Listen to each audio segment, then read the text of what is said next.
Welcome, guys, to Kels and Betzy podcast, where we're focused on raising private capital and investing with purpose. So, whether you are a new investor, experienced investor, or even looking to buy a business, understanding the art of raising private capital is so crucial in today's competitive landscape.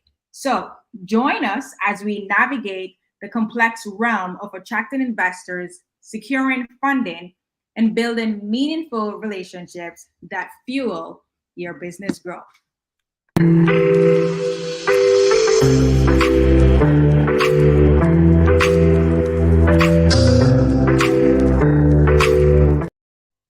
Money Mondays.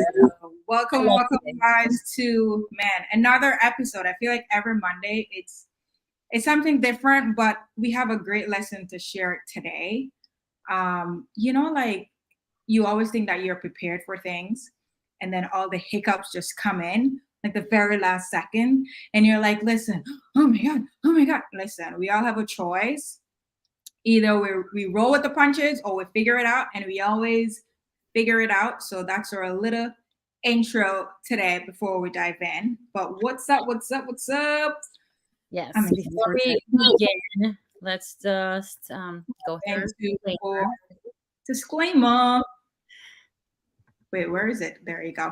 The following information is for educational purposes only. Please do your own diligence. We do not provide financial, legal, or professional advice. Everything that we say here is case-by-case basis. So, you guys, we try to find people for you guys to be able to contact and get that professional advice, because we like to be able to provide so much value. But yeah, thank you so much for being here. Today is gonna be interesting. I know we say that on every single episode, but it's very interesting just because of the type of guests we bring on, what they're sharing, their knowledge. And we say this all the time, is that we are learning with you guys as well. Like, because we hear so many different gems or different nuggets, and we're like, ooh, we can take that into our business. But even before we dive in, huge shout out this weekend. Huge shout out to the Sub2 community, who brought us to over 300 subscribers. Like, I know, it was so cool. And it's amazing because we just posted the link. We're in a weekly Zoom call, and we just posted the link, and persons were just subscribing nonstop. So huge shout out to everyone there. We appreciate the love. We appreciate the support. If you're listening or watching this for the first time, thank you guys for tuning in. Man, we appreciate you guys so much. And if you're listening to our podcast as well, let us know what you guys think. Like, comment, leave a review as well. Share it with a friend. If you think there was some nugget on any of the episode, even on today's episode, share a nugget and let us know. Like, we're always what you guys want to hear. For Apple Podcasts, you have to leave a review so that people can see us. But for Spotify, you have to answer that poll. See, there you go. I mean, I am biased, but I left a review. Like, if you don't support and believe in your brand, like, who else will? So I went on and I left a review about the podcast. Give herself a 5-star. Like, girl, I'm doing that. Whatever it is, that one review count. You just gotta do what you gotta do. But let's dive straight in. This person is another member we all met through the Sub2 community. A little story before we introduce Jesse is that we've never met in person, but I needed help on something, and he was so quick to jump on a phone call and assist. And after that, anytime I needed help, he was always there. And he's very busy, like super busy, but he always responds. He always try to help as best as he can. So we're so excited to have Jesse here. So without further ado, let's welcome Jesse Stanton to Money. Man, killer intro. Well, thank you first and foremost, ladies. This is awesome. I'm super excited and humbled and grateful of the opportunity. It's we've talked back and forth, but it's been awesome to be able to put a name to the face with you guys. Thank you very much for the opportunity. This is super cool. Man, this is gonna be fantastic, and I hope that persons will see like Jesse's the type of person, and we don't have to talk all the time. But if I'm stuck with something, I'll be like, "Hey, this is where I'm stuck. How would you approach this?" And he's always quick to respond via text or be like, "Hey, let's jump on a phone call." And it's never the person when you're on the phone call. He's like, "Okay, come on." You know, sometimes you get that energy, like, "I gotta go. Keep it pushing." He's like there, and sometimes you run out of things to say, and he's like, "Hey, let me know if you need anything. This is what you need to do." But thank you. You're welcome. Yeah, no, thank you for the opportunity. It's neat to see like just how fast you can grow a business and shorten your learning curve and just all these things when you're intentional with just the people that you want to be surrounded with, you know. Yeah. And Sub 2 for a lot of us has been that almost a one-stop shop in a lot of different faucets for whether you know, you're wholesaling, whether you're buying creative, whether you're raising capital. You know, so yeah, it's absolutely amazing what can be done from anywhere in the world, no less. You know, I live in Alaska, and so sometimes I feel like I'm trying to, you know, build a business from Mars sometimes. Which is insane, because when I found out that you were buying across the US, and when you're like, "I'm in Alaska," and I'm like, "Wait, what?" Like, you think you've been some of the popular places like Atlanta, Florida, Texas, you know, like he was like, "No, I'm in Atlanta. I'm in Alaska." And I was like, huh, "That's so interesting." Yeah, and you're such a big go-giver. I've seen some of your videos on YouTube, and you're just there helping everyone out. I think it's just amazing. From what Kalisha has told me, and then also from what I've seen. Oh, well, thank you. I appreciate that. You know, Pace, I've learned a lot from Pace. So I've been in Sub 2 for 3 years. And since he started the mentorship, basically. And while I've learned a lot about creative finance and real estate, I've also been very intentional with watching like how Pace handles like what's going on outside of that. Like who's Pace talking to? Who's he building relationships with? How's he doing this? How's he scaling this? How's he da da da da da da, right? And this weekend, I don't know if you guys there on the family Q&A that he did on Monday? On Monday? No. You mean I'm sorry, Monday. Gosh dang. It is Monday. On Sunday. Yeah. Yesterday. Yeah, it was neat because he reiterated a lot of those things that he's wanted to do for those 1,000 people. You know, it all just comes from servitude, and I've been able to see a lot of what that looks like, you know, just from kind of my little corner of the world up here in Alaska. So it's been neat to kind of take all this stuff in, and then all of a sudden he comes out with, and he's like, "Hey, actually, you know, I don't want you guys to just be watching what I'm doing, but now I'm going to come and show you this side of things." So super exciting. Yeah, that was pretty cool. That was like mind blowing on Sunday. The amount of persons were waiting to get into. Oh my gosh, I know. I was like, what? Like every time it's like max capacity, retry again later. And I'm like, okay, this is not happening.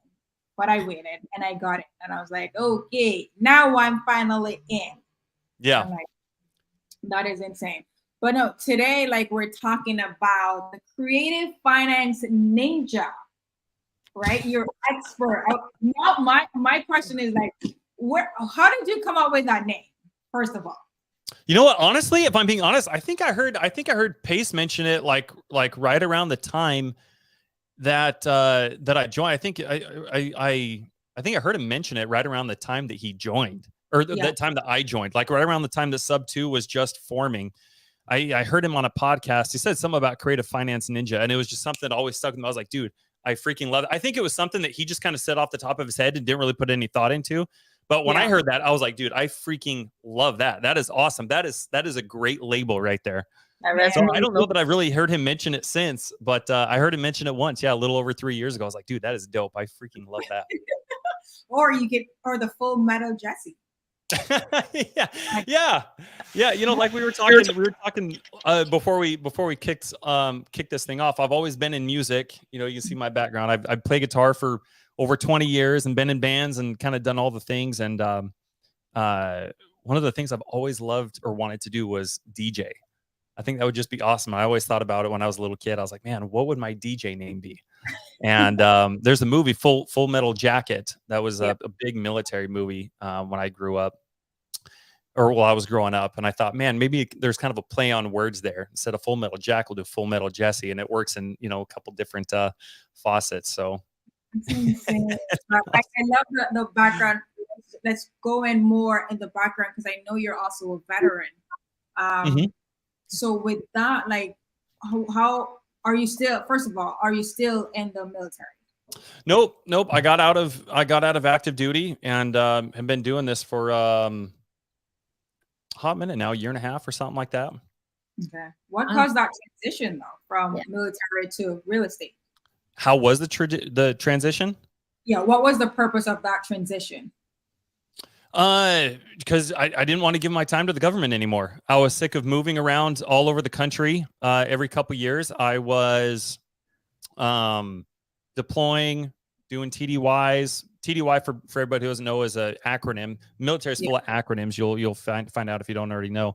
TDY is an acronym for temporary duty. So it's like when you go to like Florida for when they go play war games or something like that, or they'll go to Hawaii and go play war games over there, or whatever, or they have different exercises and things that they're doing. So you'll go to kind of these different places and you'll be there for a month, or you might go to Japan for 60 days or something like that. But yeah, I was just always gone, and I found out about sub 2 3 years ago, and probably for the same reasons that a lot of other people joined, was just the time freedom, the financial freedom, and being able to give that time back to my family as opposed to giving it to Uncle Sam. And so I knew that was something that I wanted to pursue, and my contract and everything was coming up, and so I got really intentional with focusing on one thing and getting intentional and building that one skill within sub 2. And then it just kind of snowballed into this thing. And fortunately, it allowed me to leave the military, and now my time is mine. If you don't already know, a lot of people might not know this. Being in Alaska, the winters are super long, and a lot of people think that it's the weather that sucks up here. I'm originally from Idaho. I think Southeast Idaho has worse winters, but it's the darkness, man. It's the freaking darkness that kills you when you don't see sun and stuff for long periods of time. It's like, ugh. Yeah, it's So extreme. Yeah. so the summers are short. Sorry? Why Alaska? What made you move there?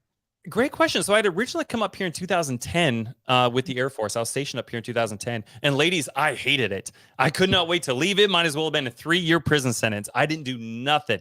I didn't go fishing. I didn't go hunting. I didn't go hiking. I didn't shoot guns. As a matter of fact, you could probably say the only thing that I killed was time while I was up here. It was a complete waste of time. And you know what? When I moved down to Phoenix in 2013 from Alaska, and I thought, this will be the place. I'm going to retire here. It's going to be amazing. And then that first summer rolled around, and it was like 500 degrees outside. My electric bill was through the roof. And I was like, oh my gosh, this is definitely worse. Get me out of here. So throughout that time in Phoenix, my wife was finishing up nursing school, and we had a couple kids, and, I was in my early to mid 20s through that process. And, you do a lot of growing. Your mindset changes. I don't know if either one of you have kids at all. You guys have kids? I do. Okay, cool. So, like your mindset, kind of starts changing once your perception starts changing, once you start having kids. You start, you're no longer living for yourself. You're living for other people. And we thought, man, you know what?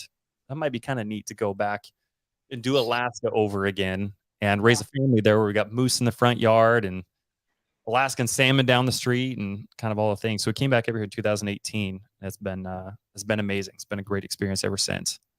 So as an investor being in Alaska and investing across the US, how are you doing that? Because that's huge. Amazing question.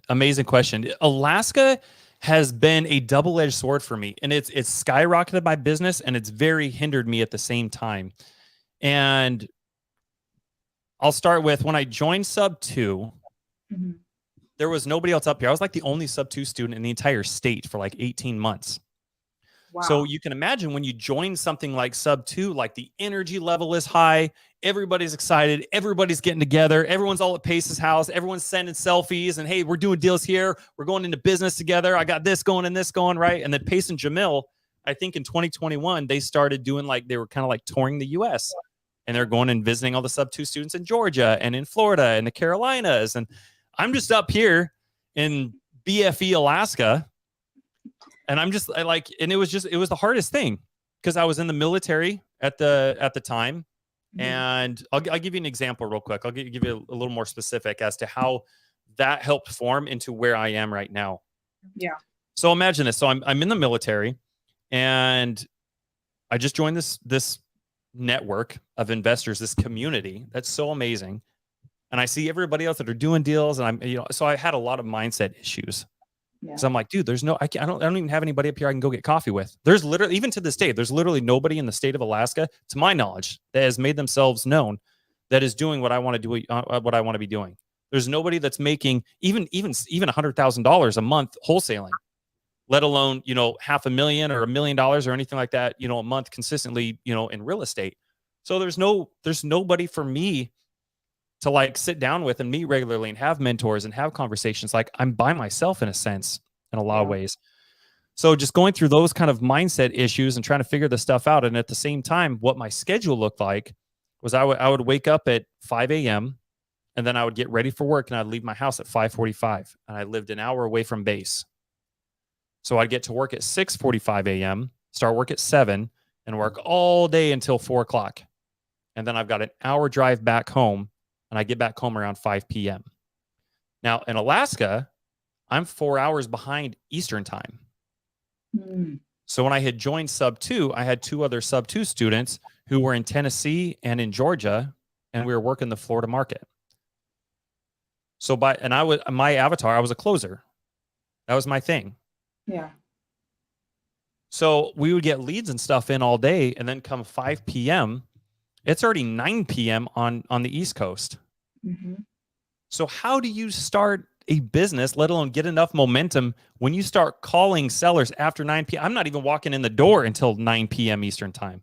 Yeah. That doesn't include the time it takes me to get dressed and grab something to eat and get behind a computer and all that kind of stuff, right? So time is against me. So I'm sitting here like having these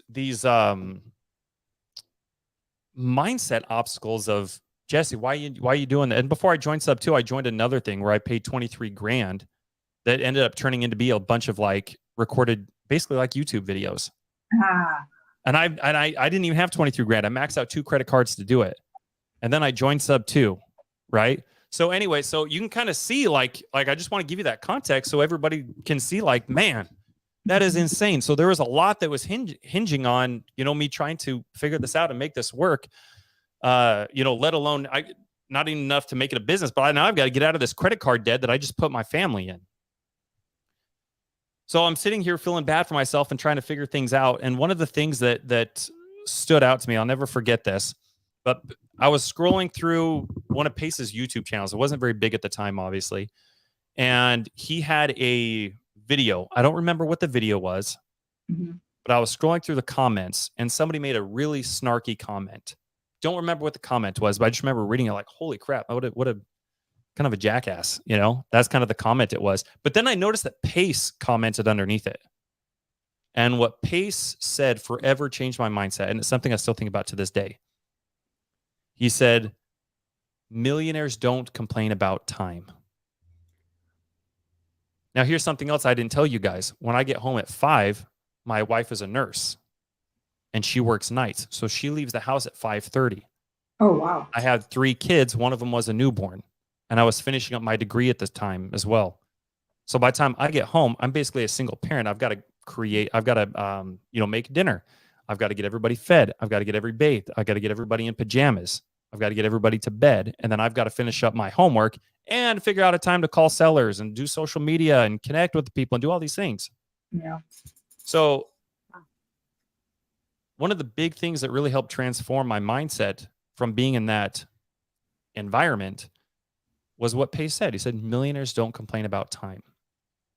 And so when I read that, it put me into a different perspective. I was like, okay, if millionaires don't complain about time, and 90% of millionaires are self-made, then there's reason to believe that everybody else has gone through something similar as well. It's not like those 90% who have made it are just, obsolete from life's obstacles. They just happen to work out. Yeah. And so I thought, well, if Pace was in my position, if Grant Cardone was in my position, if Donald Trump was in my position, like what would they be doing? What am I missing? If the Mhm. future millionaire version of Jesse was to look back now, what would he do differently? And just having that reframing that put me in a different mindset. And I thought, well, you know what? I could start waking up at 3 a.m. because that's 7 a.m. on the East Coast now. Yeah. Now I can start calling. So that's probably a little early, but it's probably, I'm going to get more traction starting calling at 7 a.m. than at 9 p.m. Mm-hmm. Yeah. So then that's what I started doing. Man, like, So would you go to sleep with your kids? Say that again. Would you go to sleep with your kids like bedtime? Would I go to sleep with them? Yeah, like at the same time as them. Oh, no. No, I usually try to get them in bed by 7:30, and then I was probably in bed by maybe somewhere between 9 and 10. So Mhm. there was a good, 18 months, 2 years where it was really like, oh man, kind of one of those things. But here's the thing is that something I've learned is most people won't eat shit for 2 years so they can eat sushi for the rest of their life. Yeah. It's a sacrifice. 100%. Something definitely has to give. But even with the time difference, calling sellers, being a closer, when you get these deals, I know like most times you would need funding for it. Mhm. Like, how did you approach that too, especially with the difference in time zone when you have to maybe pitch a deal to a private money lender? How does that work? Oh my gosh. Amazing question. So one of the things that I ended up doing was I ended up reframing like and re-time blocking how I set up my day. Mm-hmm. And so I would call sellers between 3 a.m. and then when I like I said, I had an hour commute to work. Yeah. So I'm now I'm using that hour-long commute to call sellers. And then the end of the day, once I got off work at 5 p. Well, got home at 5 p.m. That's when I started focusing on other things in my business. That's when I started time blocking, doing content, keeping up with relationships, meeting new people, which obviously include private money lenders. Mm-hmm. So one of the things that I ended up doing, especially last year, with regard to your question, one of the things that I really found out, I found this blueprint out, and I found it out by mistake, but it really helped skyrocket our business last year specifically.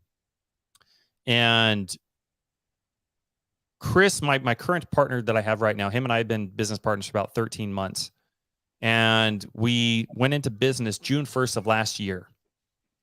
And one of the things that we wanted to do, we were like, I don't know how we're going to work together, but we both know real estate at a high level. Just to see how we're going to work together, let's just start with, hey, let's find as many sub-2 students and help them get their first deal in the next 6 months. Let's just give ourselves somewhere to start.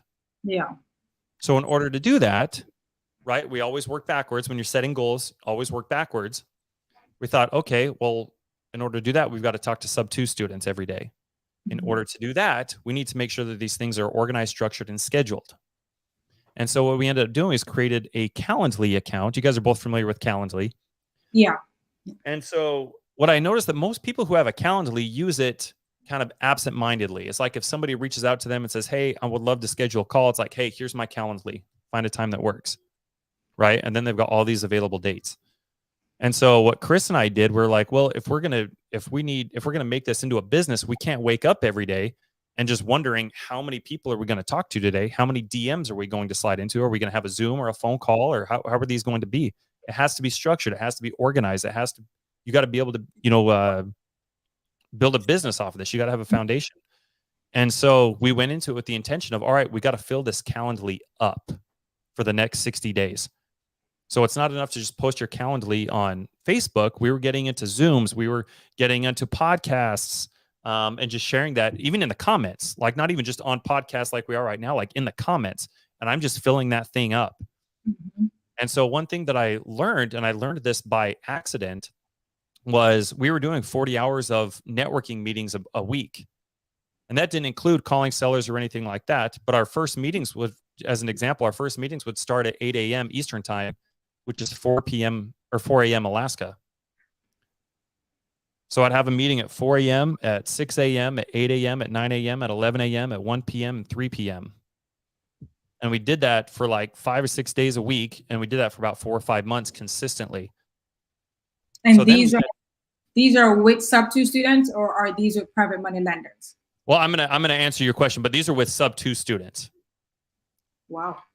So when you're talking with over 120 people a month, Mm-hmm. tell me you're not going to find money. Yeah. Tell me you're not going to find deals. Tell me you're not going to find people to do business with, to recruit, to bring into your business. And so we found this blueprint out and we're like, holy crap, man, there's something here to this. Like, this isn't just a thing. Like, this needs to become a staple in our business plan. It's something we got to, continue doing.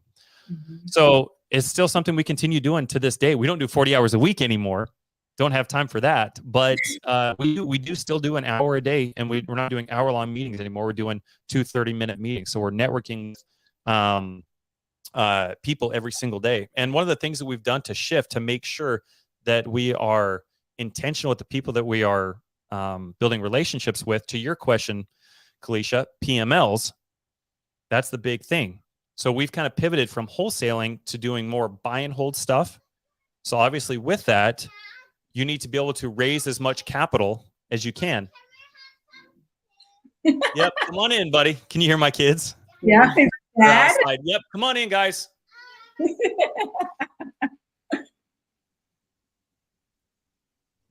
It's okay. I'll open the door for you. Okay. Go through the back door. Oh, my kids outside. Can we eat? Yeah. Come on in and eat, man.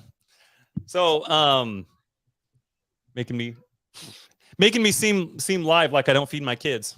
I lock my kids out and I feed them rations when they're nice. But anyway, so one of the things that we've pivoted now to start raising capital, because we've pivoted the way that we do our business. We've gone from kind of dialing back on wholesaling and started more just trying to buy everything we can. And one of the things that we've done is to raise more capital to get in front of other people is Pace has come out with these. He's kind of redoing these avatars, the avatar series. You guys are familiar with that, yeah? So he's been redoing it, and he's been posting on there. He's been doing each avatar like individually. Like before, he had like 3 and 4 hour Zooms on YouTube on all the avatars. Yeah. Now he's spending like an hour and a half just kind of redoing them individually. And sometime in May, I believe it was, he did a Zoom on the connector avatar. Yeah. Well, how do you make money as a connector? Mm-hmm. You got to know people. Yep. Right? That's your entire job. The more hands you shake, the more money you make. Yep. And so I started thinking, well, Chris, you and I, we can either continue meeting with over 100 people a month, or we can start targeting the caliber of people that we are meeting with. So instead of meeting 100 people a month, what if we did 20 people a month as an example? Mm-hmm. And those 20 people just happen to be connectors. Mm. That makes sense. Yeah. And so what if each of those connectors have 100 people that they're connecting with? So now I've gone from spending all this time on Zoom talking with 100 people to now talking with only 20 people. But through those 20 people, now I've got access to 2,000 people. Yeah. That's been super strategic. It's crazy because like you were talking about meeting with persons, doing the calendar link, setting targets, working backwards, and literally something that Betzy and I that we try to do. Even this morning, we actually adjusted our targets. How many persons do we need to reach out to and connect with this month? How many events do we need to attend to this month to connect? And the connection, just being a connector as well, is so important. Like going into those Zooms and just being active, and just networking with people, is that persons are seeing your face, your name, they're seeing what you're doing, and then something will pop up and they're like, oh, reach out to this person, reach out to that person. So I'm so happy that you brought that up. Like it's insane that persons will literally just think, oh, it's just me talking to people. No. Yeah. And we do get some leads like that. We do get leads where they're like, oh yeah, someone told me to talk to you. Yeah. Man. I think somebody being a connector, if they were to structure their business right, I mean, they could make a lot of money just simply doing that if they were intentional with the people that you're meeting. It's funny we're having this conversation because actually, Chris and I are doing a series right now with Pace for Sub 2 on being intentional with connecting with people. So we're kind of doing like I don't want to spoil it too much, but it's kind of like a speed dating thing. So we'll see if the name sticks. I thought it'd be funny to call it Friends with Benefits. I love that. And obviously the benefits being, hey, I need a PML. Hey, I need somebody to close this deal. I need somebody who's got buyers, whatever. But I thought it'd be kind of catchy. So we'll see if that sticks. But yeah, that's kind of what we're working on right now to get people intentional with connecting with the right individuals. It's not enough because I see the reason that Chris and I did so well, especially last year with connecting people at volume, was because we just did it at volume. Yeah. But if we were doing anything less, and that volume, by the way, we started this brand new business June 1st. And in the month of August, we did over $70,000, like 72 grand or something like that in wholesale fees. So almost 60 days after we'd started a brand new business. But we were doing such volume with our networking, even a blind monkey is right twice a day, But when you get more intentional with it and you can scale it, and you can start being more direct with how you want to spend your time and the people you're talking to. It's really neat to see how fast you can really start shaping and scaling a business. And so that's kind of, where we are right now. Yeah. Have you encountered like any challenge with reaching out to so many different persons? Like, did you find trying to hit those numbers hinder building real relationships with persons? Great question. And I'm really glad you brought that up. And I think this is one, I think I'm rolling more. So I started off as a closer for about 3 years. I recently just started pivoting my avatar more towards building out the connector side of me as well. Yeah. So one of the things that I do is now I'm not just talking with, anybody and everybody and just in the mix, I'll find money and deals and all these other kind of things. I'm more strategic and intentional with those people that I'm connecting with. Yeah. And so right now, everybody on my Calendly is either a PML or they're a connector. Those are the only two people that I'm talking to. And those are the only people that I'm filling up my Calendly with. So I know every single day between 8 a.m. and 9 a.m., I'm going to talk to two different people. And they're either going to be a connector or they're either going to be a private money lender. How do you filter that on Calendly? Beg your pardon? How do you filter that to know if the person is a connector or a PML? Great question. So you can kind of tailor the questions you ask in Calendly. And some of those questions include things like, what is your avatar? Or are you this or are you that? But I also let everybody know before I post my link. I mean, we get a couple people who aren't PMLs or connectors that, kind of just drizzle in there, which is fine. But I think I made a post, for example, one of the big things I've been seeing from a lot of other connectors is inherently like they're a connector just because of who they are naturally as a human, like what their gift is, what their superpower is. They're just great with people. They have a great mindset. They're very caring. They're very cognizant of what the other person needs and things like that.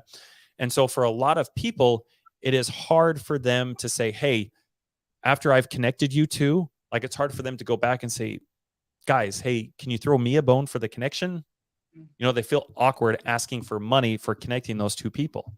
And this wasn't just one people. Out of all the networking that Chris and I intentionally do every single day, this was a lot of the feedback that we've gotten from everybody else who identifies as a connector. And so with that information, I was like, dude, I'm just going to go into Sub 2 and on my personal page, and I'm going to make a post. And the first thing it's going to say is, where are all the connectors who are wondering how they get paid? Smart. I want to pay you. Yeah.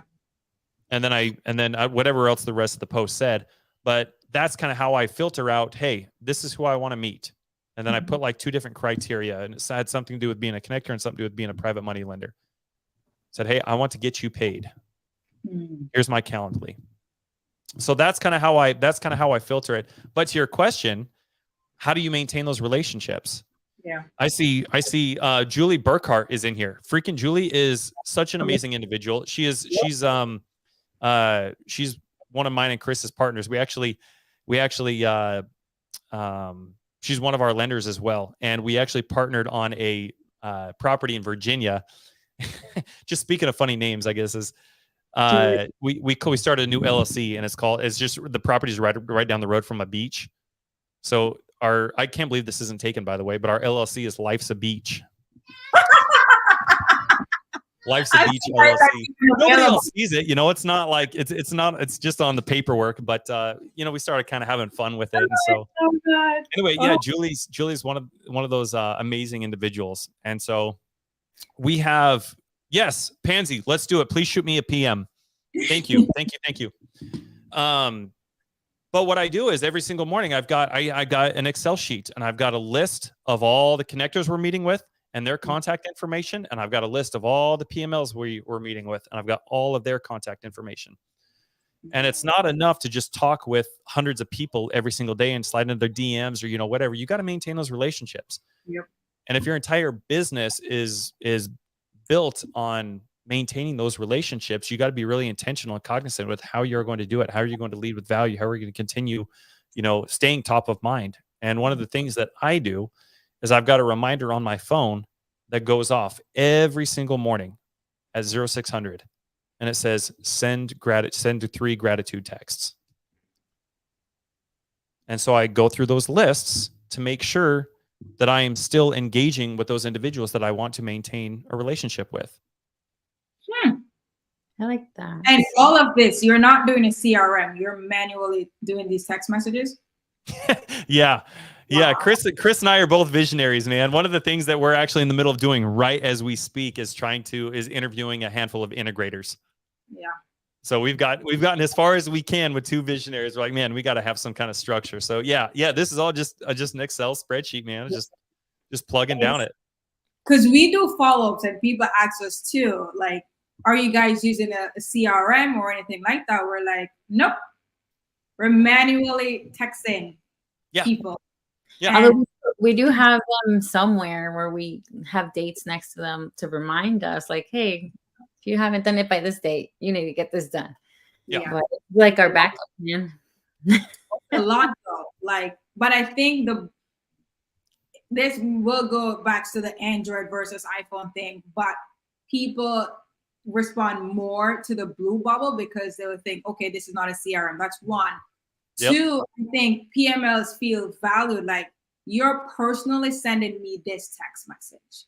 Yeah. Mm-hmm. Like, we will just as how you will send the gratitude message, we will just send messages like, hey, Jesse, how's it going? Let us know if you need anything or if we can help you with anything at all. Have a great day. That's it. Yeah. That is, yeah. But I like the gratitude one because I've been trying to get more like those messages out. I've been challenging myself to do that more. So that will fill my boxes. Oh, I love it. I love it. Yeah. All this just came from, again, just being a byproduct of being in Alaska and like figuring out, how do I build a business? If millionaires don't complain about time, and I'm the one person who I feel has nothing but time to complain about, then what am I missing here? So I had to get really intentional with, it put me in a position where I had to build a business and I had to learn how to develop relationships, and not only develop relationships, but develop relationships virtually. Yeah. And then maintain those relationships with people that I've never met. Oh my God. Tell me about it. Like, majority of our lenders we've never met before. It's all we've met through Facebook Messenger, and then we've had phone calls. And then that's like a handful of our lenders. It's all virtual. Yeah. Oh my God. Well, we might meet them later. We have promises to meet them later. Like, eventually. But it's also a reminder of the fact that you even mentioned it, that you're all the way in Alaska, and you just didn't let that stop you from building those relationships, making it work. Because a lot of persons would complain to be like, I'm in a different time zone, or this, or that, or that.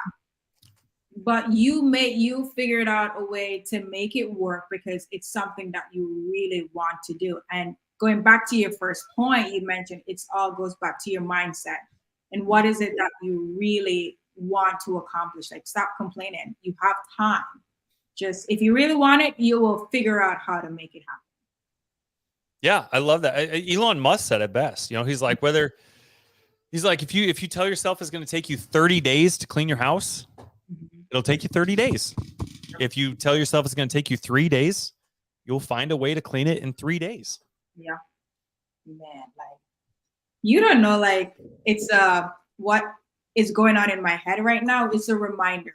Because sometimes when you hear from other person like, okay, it's you really need to do X, Y, Z. Because the fact that you do your gratitude message every morning, that is amazing. Like we just have set days that we do follow-ups. Like let's say, for example, it's on a Wednesday between 11 to 1.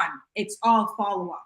That way we can be, if they respond, we can be ready to respond. If they need to hop on a phone call, we can do that as well. But for you to do the gratitude message every morning, that's great, Jesse. Oh, well, thank you. Thank you. I heard it from, I think it was Andy, what's his name, Friselli? You guys know who I'm talking about? There's probably people watching who know what I'm talking about. I think that's how you say his last name, Andy Friselli or something like that. I heard him mention something like that a year or so ago or something like, and I just thought, I was like, man, I freaking love that. I want more gratitude in my life. I want more abundance, and I want, so that's how it started out. And then once we started, meeting with all these people and getting more intentional with the relationships that we wanted to build, I was like, oh, this is actually a great way to kind of connect to the two and bridge the gap between the individual, because we've all got 24 hours in a day. So we've got to be really specific and intentional with how we're going to spend our day and who are the people that are going to take up some of that time in our day. And so that's where I felt like I had my highest and best use with it. It's still going through my mind, like how you're really making it work. Like I'm still soaking that in because that is just, and I know we're drifting a little bit here, but as you said, like the abundance, and you have to come from a place where I think I do something in the morning to be like, I am operating in abundance. And as much as sometimes we want a lead as a PML, I have to remind myself, take it from the perspective, I want to build a relationship. If you go into that conversation, how can I build a relationship? How can I bring value to this person? Even reaching out to private money lenders, we try not to do the general, how can I bring value to you? Like we get specific, but at the same time, showing that we want to help you. If it's that educating you about the lending process, or maybe on a deal or any questions that you might have, how can we help in that realm of things? Yeah. So, and I think our whole business structure is built around helping the private money lenders. And I mean, some of our lenders have even asked us like, hey, like, what do you charge your lenders? Like nothing. We're like, nothing. We're just sharing as much as we can. So my one of my next question for you, Jesse, is for persons who, what advice would you give to persons who are looking to raise capital, looking to scale their business, but they're also not in the excitement of everything. They're far away, but they're really trying to make it work. What advice would you give to that person? Let me ask a clarifying question real quick. What do you mean by like they're far away? Do you mean like they're in Alaska or something? Yeah. So like no resources. So some person, one excuse you would hear is that, okay, they're in an area, let's say if they're in Florida, but there's not a lot of sub-2 students. Okay. And they make excuses that I can't build that relationship. I can't network with that person. Everything. I don't know how to do it virtually, because I've heard persons who say things like that. What advice would you give to them? Great question. I'll give you an example real quick, kind of a compare and contrast.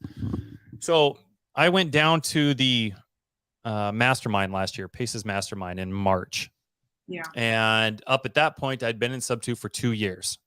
And I've kind of told you guys a little bit about everything I've been going through over the last 2 years. Even the title companies up here. Like when I tell you I'm fighting an uphill battle up here, like the title companies, nobody's wholesaling.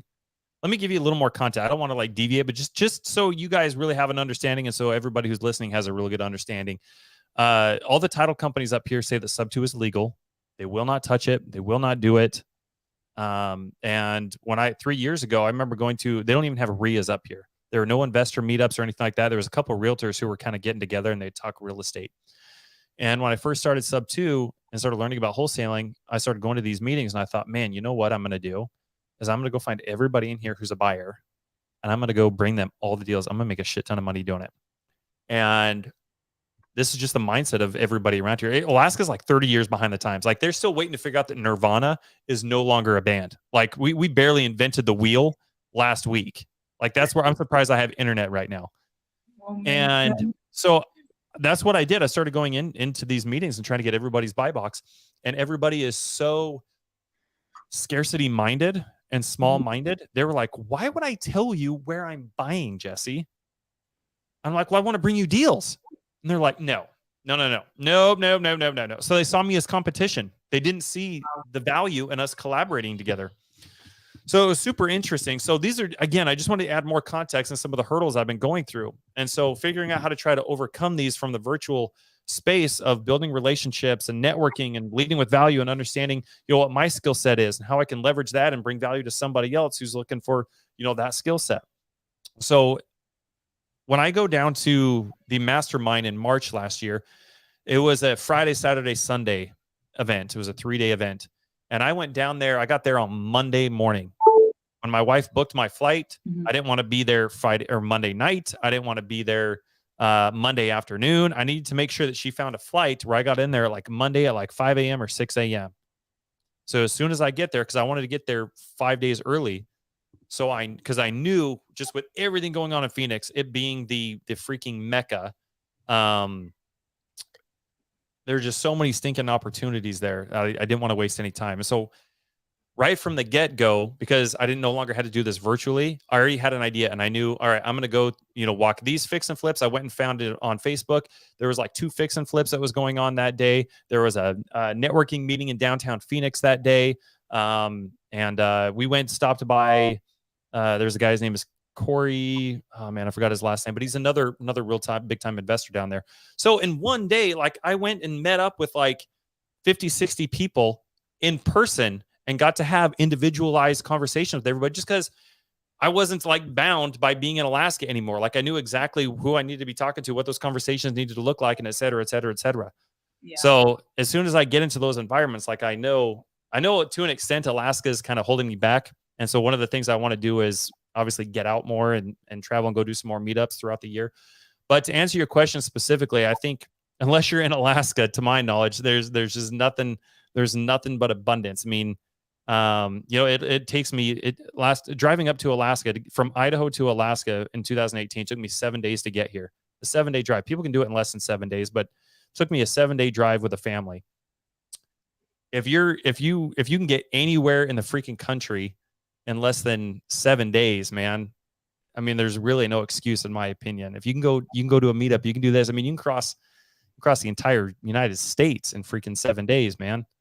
So in my opinion, there's really no excuse. But to answer your question more specifically, one of the things that I had to come to terms with was understanding what my avatar is. What am I good at? Because what most people do, especially when it comes to like setting goals, is, and I made this mistake, is come November, December, that's goal setting time, right? Everybody's in like goal setting mode. What do I want next year to look like? And so for a lot of people, your goal might be as simple as, oh, I want to make $20,000 a month by December 31st of the following year.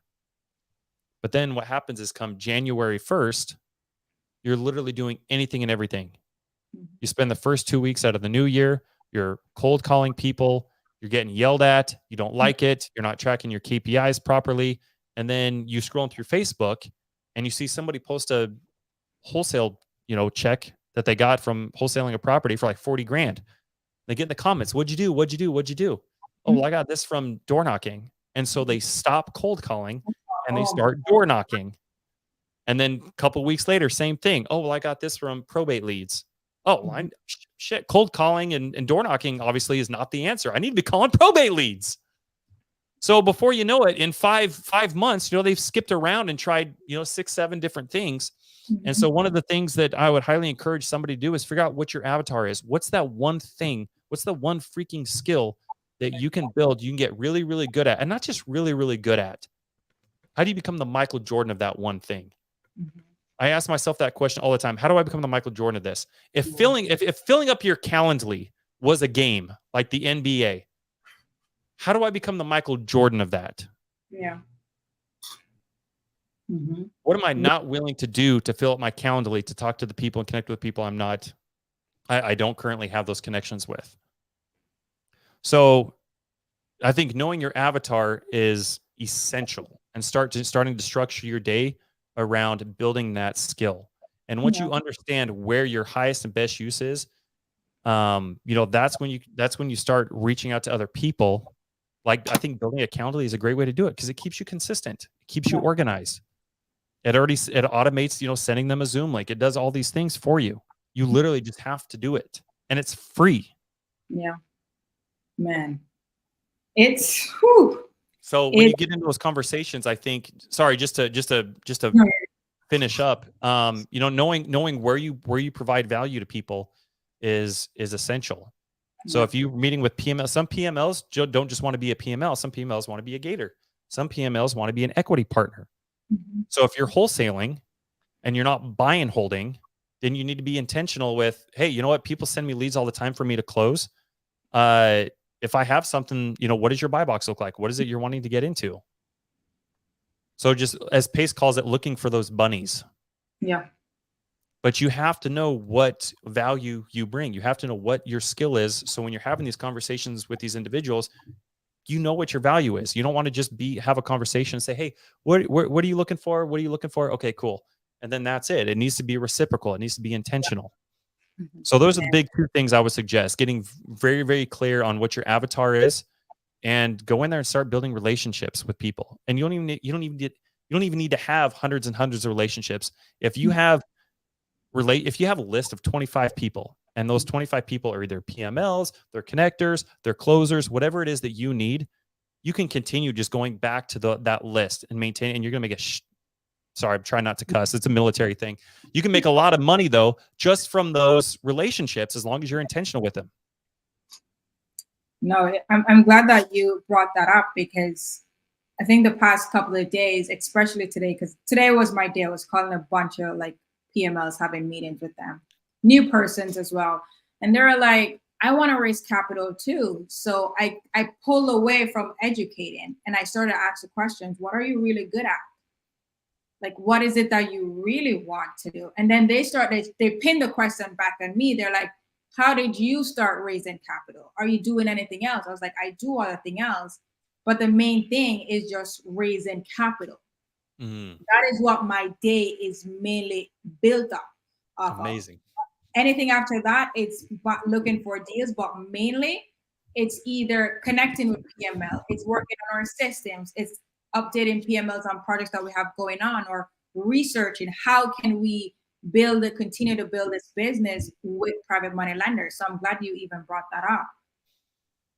Yeah, no, thank you for sharing that. I'd love to hear a little bit more about what do you guys have? What are some of the similarities that you guys are seeing, and what are some of the differences? What else are you guys doing, or what advice would you give to somebody else who's wanting to raise capital? Because again, I think a lot of people, they wake up as if it was on accident. Yeah.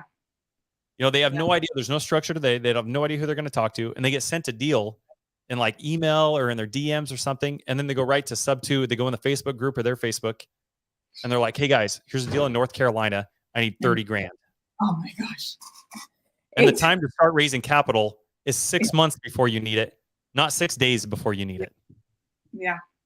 I mean, like, but most times too is that we try to figure out what lenders want. Yeah. So even when we reach out, we need to have, first of all, let's go back a little bit. Lenders have to fill out an intake form because we need now to know what's your backstory. So that way it helps us to guide that conversation with that lender as well. Because we don't want to go in and just start explaining everything about the private money lending process.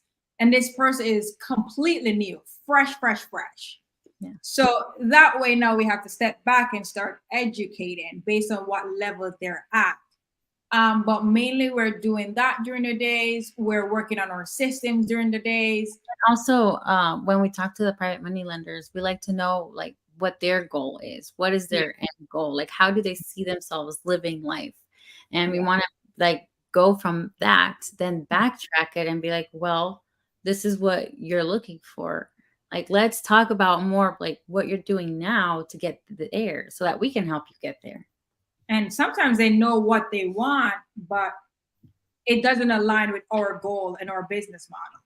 Yeah. And so we would have gators come to us and they're like, I'm looking for this and I'm a gator. We always say, hey, we're not focused on this. We're focused on building a relationship with private money lenders who are looking for a long-term lending or equity. So we're not a good fit. And that way they'll be like, okay, I understand. Or sometimes they will be like, still keep me on your list, because that way if they change their mind. So again, it's having that conversation and figuring out what is it that they're looking for. And if both team aligns with your goals. I love that. And you both hammered on something that I want to kind of go back to, is the basis of your conversation is, what is it that you need? What are you looking for? How can I be of service to you? Yeah. Because I can't tell you how many people have asked me that question. And I said, well, give me an example. Like, what would you do? Just so I have an idea of like what you're doing right now. And their idea of networking, building relationships is to ask that question, but it's kind of like because they feel like they have to. But then the rest of the conversation is about me. Cool. So here's what I need. How can you help me? And then they put the burden on them trying to figure out how they need to help them. And I'm like, bro, no, just keep the entire conversation all on them, man. Like, figure out where you can, find those bunnies. Figure out where you can be of service, where you guys can align. The more you understand from their perspective what it is they're trying to do, even if it doesn't align with what you do or what your business model is, the amount of people that you guys are talking to and networking with, you can be a resource and, plug them in somewhere else down the line and still find a way to monetize on it. Yep. So I love that you guys said that, man. I think that's something that a lot of people just fly over the radar if people aren't paying attention to it. What is it that you need? What is it? Where can we come into alignment? I love that. It's true, because a lot of times we will talk to someone and they're like, I'm a PML, but they're not. But at the end of the conversation, they're like, you know what? This is not for me, but I know someone else who might be interested. We've had PMLs be on our newsletter list, and they would forward our newsletter to a friend. And then that friend will now reach out. Hey, I got this email from Jesse and I'm interested in lending on that project. So they're also connecting us with PMLs as well. Really interesting. I really appreciate you guys sharing a little bit about that. We'll talk offline, but I got a lot of different ideas. I think there's some things that we can come in and do together. It'll be a lot of fun. It'll be amazing, man. But before we wrap up, like, this has been fantastic, and everyone else who were active, just watching, just here for the entire time, active in the chat. Thank you guys, because especially Julie's like so crazy. In the chat. So thank you guys for supporting, and thank you, Jesse, for being here and sharing how you are really getting creative with building your business, raising capital, because I'm still mind blown with how you do the Calendly thing. Like, I took in some stuff and I want to incorporate it in my business and tweak it, because that is very inspiring what you're doing, what you guys are doing. So I love that gem. Well, thank you. People and connecting. That is like, still can't wrap my head around it, because you're good. Yes, I love how intentional that you've been, and how you're like stepping forward on your intentional conversations and building those relationships. We talk about building those relationships so much, and you just hit that nail on the head. Well, thank you. If I don't have any tattoos, but if I was going to get a tattoo, it would be intention, and I would get it right across the top of my forehead. I feel like that's such a misunderused word. But yeah, when you go into things with intention, it literally it's that 1% better, or even less than 1%, that makes all the difference, that compounds over time. So no, thank you ladies very much for the opportunity. I love what you guys are doing, and I'm really excited to see what more we can continue doing in the future. So thank you again for the opportunity. It's been a pleasure. Thank you. Well, Thank you. whether you're looking to finance your next project, or expand a new business, we hope that this episode gave you insights and strategies and tips that you guys can, so that you guys can also raise capital and invest with purpose. Thank you, guys. See you guys.